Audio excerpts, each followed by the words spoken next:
उत्तर प्रदेश नगर निकाय चुनाव ओबीसी आरक्षण के बिना कराने के इलाहाबाद हाईकोर्ट के फैसले पर सुप्रीम कोर्ट ने रोक लगा दी।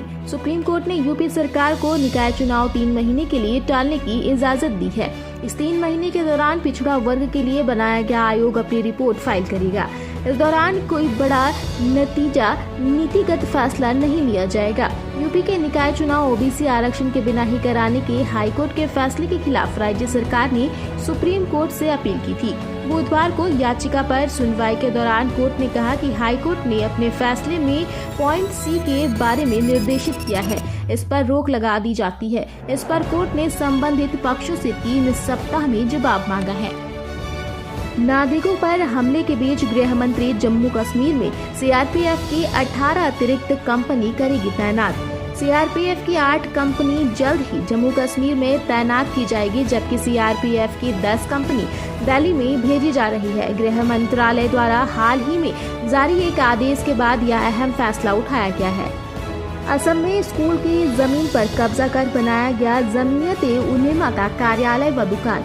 असम के नागांव में जमीयत के एक अस्थायी पदाधिकारी नूरुल अमीन चौधरी द्वारा भूमि पर कथित रूप से कब्जा कर लिया गया था, जिसने उस जमीन पर संगठन का एक अस्थायी कार्यालय बनाया और लगभग 10 दुकानों का भी निर्माण शुरू कर दिया था। सुप्रीम कोर्ट के फैसले पर सीएम योगी बोले, ओबीसी आरक्षण लागू करते हुए निकाय चुनाव कराएंगे। निकाय चुनाव में ओबीसी आरक्षण पर सुप्रीम कोर्ट द्वारा रोक लगाए जाने पर योगी सरकार ने राहत की सांस ली। मुख्यमंत्री योगी आदित्यनाथ ने फैसला का स्वागत किया है। उन्होंने ट्विटर पर कहा कि माननीय उच्चतम न्यायालय द्वारा उत्तर प्रदेश में नगरीय निकाय चुनाव के संबंध में दिए गए आदेश का हम स्वागत करते हैं। माननीय उच्चतम न्यायालय द्वारा की गई समय सीमा के अंतर्गत ओबीसी आरक्षण लागू करते हुए उत्तर प्रदेश सरकार निकाय चुनाव संपन्न कराने में सहयोग करेगी। श्रद्धा केस में बाल और हड्डियों के सैंपल हुए मैच। श्रद्धा की हड्डी का एक टुकड़ा और बालों का गुच्छा उसके पिता और भाई के साथ मेल खाते हैं, जो हड्डी और बाल की पहचान को श्रद्धा वालकर के रूप में स्थापित करता है। वहीं अस्थियों को अब एम्स के मेडिकल बोर्ड द्वारा पोस्टमार्टम के लिए भेजा जाएगा। फ्लाइट में महिला पर पेशाब करने के मामले में आईजीआई एयरपोर्ट थाना पुलिस ने दर्ज की एफआईआर। एयर इंडिया ने इसकी शिकायत 28 दिसंबर को आईजीआई एयरपोर्ट थाना पुलिस को दी थी। आईजीआई एयरपोर्ट जिला डीसीपी रवि कुमार सिंह ने बताया कि एयर इंडिया में आज बुधवार को लिखित तौर पर शिकायत दी गई है, जिस पर रिपोर्ट दर्ज कर ली गई है। आजम खान को सुप्रीम कोर्ट से झटका, यूपी से बाहर केस ट्रांसफर करने की मांग खारिज। समाजवादी पार्टी के नेता आजम खान को सुप्रीम कोर्ट से झटका लगा है। दरअसल सपा नेता ने एक याचिका दायर कर सर्वोच्च न्यायालय से अपील की थी कि उनके खिलाफ यूपी में दर्ज हुए केस को दूसरे राज्यों में ट्रांसफर कर दिया जाए। कोर्ट ने उसकी इस मांग को नकारते हुए उन्हें हाई कोर्ट जाने के लिए कहा और निर्देश दिया कि याचिका पर जल्द सुनवाई की जा सकती है। 9वीं की छात्रा को अगवा कर सामूहिक दुष्कर्म। यूपी के चंदौली जिले के एक गांव में 9वीं की छात्रा के साथ सामूहिक दुष्कर्म और मारपीट का सनसनीखेज मामला सामने आया है। पीड़िता की मां की तहरीर पर पुलिस मुकदमा दर्ज कर मामले की जांच में जुट गई है।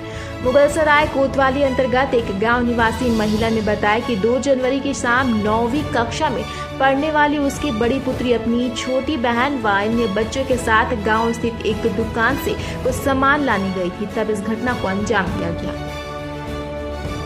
शीतलहर के चलते आजमगढ़ में 7 जनवरी तक सभी स्कूल बंद। आजमगढ़ जिले में ठंड ने हर किसी को बेहाल कर दिया है। तापमान में लगातार गिरावटें हो रही है।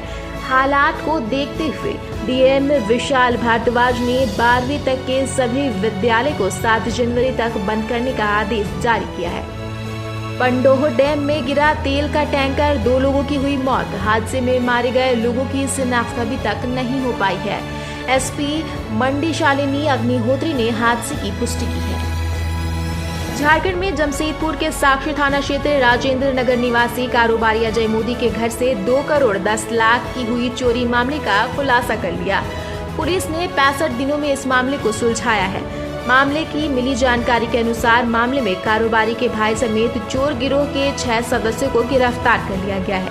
घटना का रोचक पहलू यह है कि भुक्तभोगी के भाई शैलेश मोदी ने चोरों के साथ मिलकर घटना को अंजाम दिया था। साल के पहले ही मैच में उमरान ने तोड़ा जसप्रीत बुमराह का रिकॉर्ड। श्रीलंका के खिलाफ पहले T20 मैच में भारत के युवा सेंसेशन उमरान मलिक ने भारत की तरफ से सबसे तेज गेंद डाली। उन्होंने 155 kph की रफ्तार से गेंद डालते हुए श्रीलंका के कप्तान दासुन सनाका को पवेलियन भेजा। सोनम कपूर ने बेचा 7 साल पुराना फ्लैट। बॉलीवुड एक्ट्रेस सोनम कपूर ने हाल ही में अपना पुराना फ्लैट करोड़ों में बेच दिया। उनका यह फ्लैट मुंबई के BKC एरिया में स्थित था। वहीं मीडिया रिपोर्ट्स के मुताबिक सोनम कपूर ने यह फ्लैट 31 करोड़ 48 लाख में खरीदा था। हालांकि बीते साल दिसंबर के महीने में उन्होंने इसे 32 करोड़ 50 लाख में बेच दिया। इसका मतलब है कि सोनम ने इस फ्लैट को बेचकर कुछ खास मुनाफा नहीं कमाया।